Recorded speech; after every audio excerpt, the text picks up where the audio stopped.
Sesaat lagi, Anda akan menyaksikan Top Speed MotoGP dipersembahkan oleh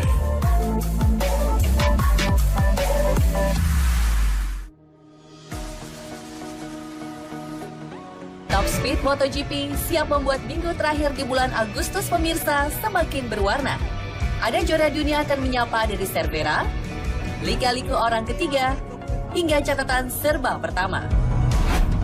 Namun sebagai pembuka, kita lihat lebih dekat hadiah untuk para jawara.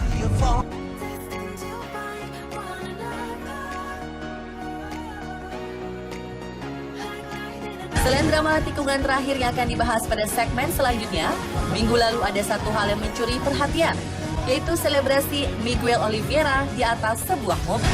Menyandang titel NEM Seri GP Styria BMW Series, berikan hadiah luxury sports car seri M4 Coupe kepada peraih podium pertama. Ini adalah mobil sport limited edition yang baru akan dijual secara resmi tahun depan. Menariknya, Miguel merupakan brand ambassador dari produsen kompetitor asal Korea, Hyundai. Kembali ke BMW. Untuk keluaran tahun 2020, di Eropa mereka menjual kendaraannya seharga 70.000 euro. 2021 nanti, mobil edisi terbatas ini diperkirakan bandrolnya akan naik 2 kali lipat hingga 2,8 miliar rupiah untuk pasar Indonesia. BMW merupakan kepanjangan dari Bayerische Motorenwerke atau Bavarian Motor Works. Seri M atau Motorsport sudah jadi official car partner MotoGP sejak tahun 1999. Mereka bertanggung jawab menyediakan safety car plus kebutuhan armada roda 4 lainnya sepanjang musim. Mulai 2003 lalu, pabrikan Jerman ini rutin berikan hadiah tahunan untuk pembalap dengan total waktu kualifikasi paling kecil dalam semusim. Setengah dekade kemudian, aturan dirubah. Pembalap yang dapatkan hadiah mobil adalah peraih pole position terbanyak selama 1 tahun. Uniknya, tak semua juara dunia meraih hadiah ini. TT Jubernau, Casey Stoner, dan juga Marc Marquez merupakan para rider yang tidak memenangkan juara dunia di musim itu, namun berhasil bawa pulang mobil karena paling sering start di posisi pertama. Marquez sendiri jadi kolektor hadiah terbanyak. Sejak tahun 2013 hingga 2019, dia berhasil kumpulkan 7 mobil. Koleksinya lengkap, mulai dari seri M2 hingga M6, baik coupe alias model 2 pintu ataupun cabriolet yang beratap terbuka. Sama seperti sekarang, sebelumnya top 8 perusahaan otomotif dunia ini juga kerap berikan 1 mobil tambahan pada momen tertentu. So, kalau tiap musim mereka harus siapkan budget 3-4 miliar untuk berikan hadiah mobil, setidaknya mereka kini sudah keluarkan 60 miliar rupiah hanya untuk hadiah para pembalap MotoGP.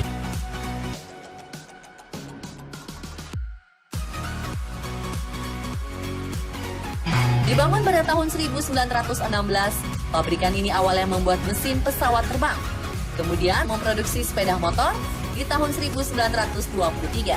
Lalu baru membuat mobil 5 tahun berselang. Kedekatan perusahaan yang punya keuntungan tahunan 87 triliun rupiah ini dengan motorsport dimulai pada awal 70-an saat mereka membuka divisi mobil balap.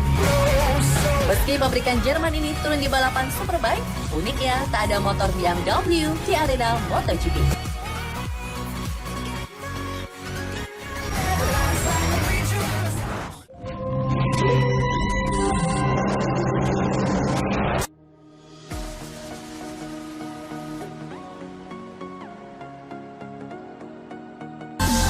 Qatar, Jerez, Andalusia, Brno, Austria, dan Styria.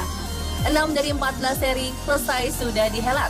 Dalam perjalanannya, musim 2020 sukses catatkan beberapa momen penting pertama bagi sejarah balap MotoGP. Apa saja? Berikut rangkumannya.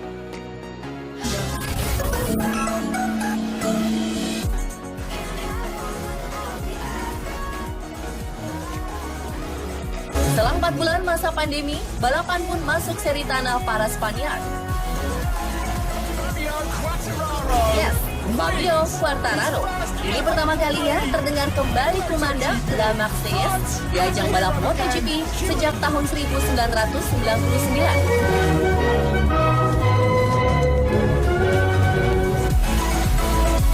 kali jalani balapan di sirkuit Jerez, El Diablo mencatatkan nama sebagai pembalap Prancis pertama dengan raihan podium 1 back-to-back, serta 4 pole position beruntun di ajang MotoGP. Kemenangan ini jadi yang pertama buat Quartararo dan tim satelit Yamaha Petronas SRT yang baru turun di ajang MotoGP tahun lalu.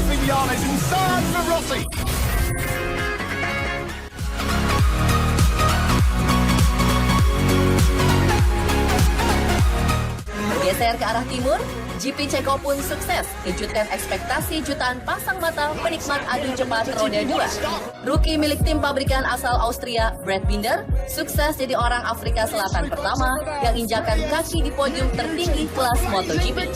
Hanya dalam 3 kali balapan, Binder pun catatkan nama sebagai rookie kedua yang mampu raih kemenangan di kelas utama. Raihan ini jadi kemenangan perdana bagi tim KTM di kelas Premier sejak debutnya di musim 2017.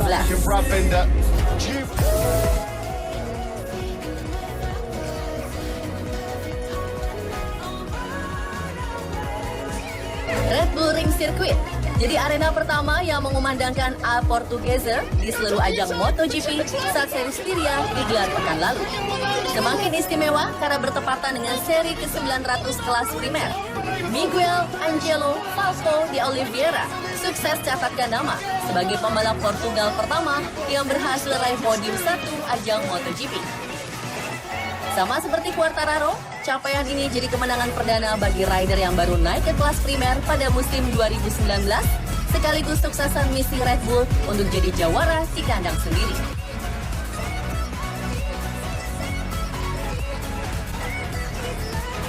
Awal musim 2020 jadi kejuaraan paling kompetitif di era modern.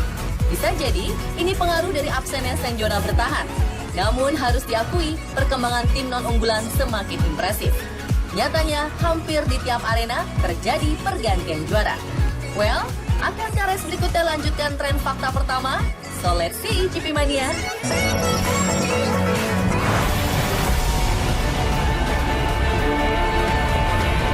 Motor yang prima selalu jadi senjata utama dalam setiap balapan. Selain itu, kombinasi antara nyali, skill, timing, dan insting tentu jadi modal dasar semua joki kuda besi. Gayanya yang tenang, seketika jadi garang dan tak kenal menyerah. Saat pembalap Red Bull KTM Tech3 Miguel Oliveira punya kesempatan mengukir prestasi di balapan MotoGP Styria pekan lalu.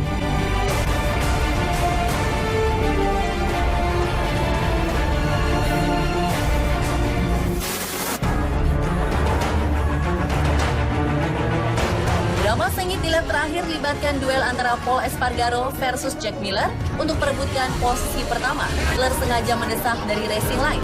Namun situasi ini membuat keduanya melebar.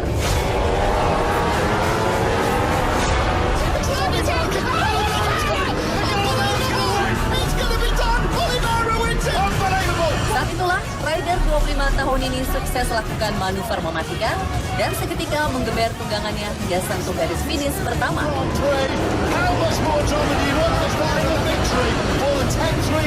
Suksesan perdana Oliveira ini sekaligus patahkan dominasi Ducati di Red Bull Ring sejak 5 balapan sebelumnya. Rupanya kejadian seperti ini bukan pertama kalinya. Sebelumnya ada juga orang ketiga yang mampu memanfaatkan peluang di antara duel dua rider terdepan.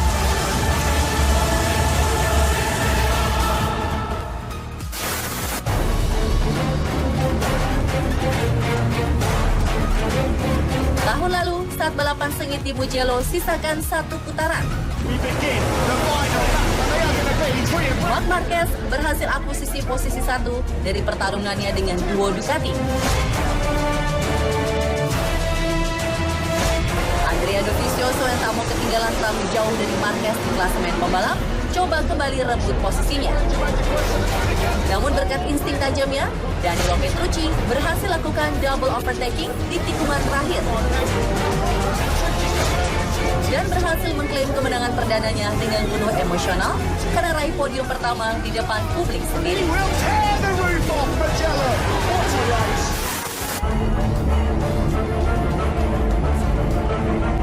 Orang ketiga berikutnya muncul di GP Rio Hondo Argentina 4 musim lalu. Tak berlebihan kalau momen ini disebut keberuntungan atau bahkan rezeki non-blok buat Valentino Rossi. Karena sebelumnya ia sudah beberapa kali kalah duel. Saat podium 1 sudah dikuasai di Alien, dua putaran terakhir balapan kembali berlangsung menarik lewat persaingan sengit trio Italia, Valentino dan duo Andrea, para joki Ducati, demi gapai posisi runner-up.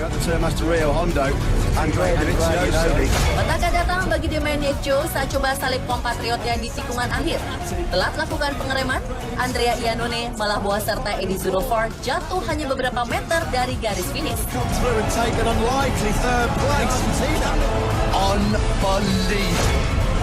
Kesialan bagi dua Ducati bawa berkah bagi Valentino Rossi yang dapatkan tiket gratis raih podium 2.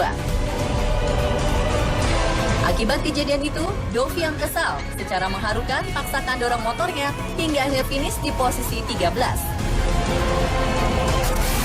Well, inilah beberapa balapan yang pada akhirnya menjerumuskan para lakon utama. So, buat kamu di luar sana, selalu hati-hati ya dengan keberadaan orang ketiga.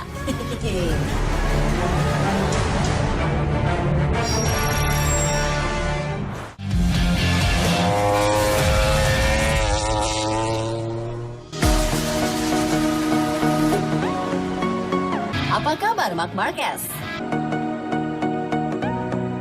Usai patah tulang humerus yang dialaminya pada GP Jerez, plus vonis absen yang bertambah panjang, membuat para penggemarnya semakin merindu. Mereka harus bersabar setidaknya hingga November untuk bisa melihat Marc kembali dominan di atas lintasan. Fokus terhadap proses pemulihan cedera, The Baby Alien pun mengungkapkan kekecewaannya tak bisa turun balapan. Unfortunately, this strange season has been the most difficult for me at the moment because the injury. But as the first time I follow what the doctor said to me and give me the confidence that I was able to ride the bike, to do some gym because they say that the plate was enough strong and I was doing what they recommend. Now it's much better to stay calm, to pass this month, to fix well. With the right arm also on the winter time I struggle a lot with the shoulder surgery. And now it's time to put all the things on a correct way and come back 100%. Tuh, Marquezista, Marc aja keep calm and be patient. So, kita doakan saja ya, supaya pemuda Cervera ini segera pulih total dan bisa ikut ngegas lagi. Tapi nih, menurut opini sang juara dunia 8 kali, kira-kira siapa ya yang bakalan juara dunia MotoGP 2020? But it will be between Dovi and Fabio. Fabio have the speed, Dovi have the experience. If Dovi win the championship, everybody will be happy, I think, because he deserves to. I mean, he finished second last 2 seasons and he deserves. But also Fabio is a very young talent that he showed already last year to be very fast. So I will bet between these 2 riders. Gimana? Setuju nggak sama pendapatnya Marc tadi? But anyway, untuk mengobati rindu kalian sama kakak Alex Marquez ini, kita lihat lagi yuk kejahilannya kepada para fans saat melakukan prank ala Marc. Dilihat sekilas, tak ada yang aneh ya kelihatannya. Hanya sebuah manekin yang menggunakan wear pack dan dipajang pada etalase sebuah toko. Adanya sebuah helm di atas badan, rupanya mulai menarik perhatian pengunjung.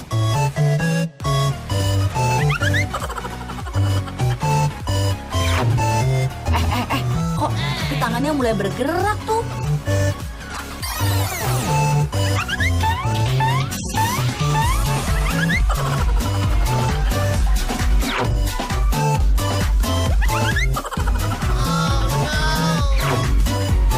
Wah, manekin tersebut malah mulai berjoget. Nah lo.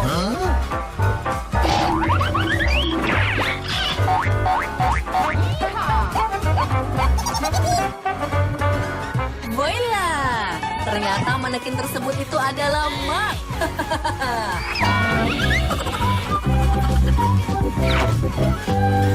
Iseng banget sih.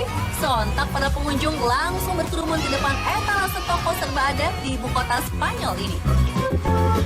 Para fans pun langsung memanfaatkan momen langka itu. Ada yang berfoto bareng, diajarin joget,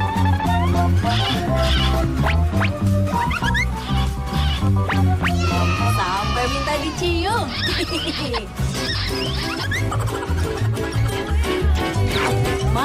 Mak, ada-ada aja deh kelakuannya. Can't wait to see you soon, Chat.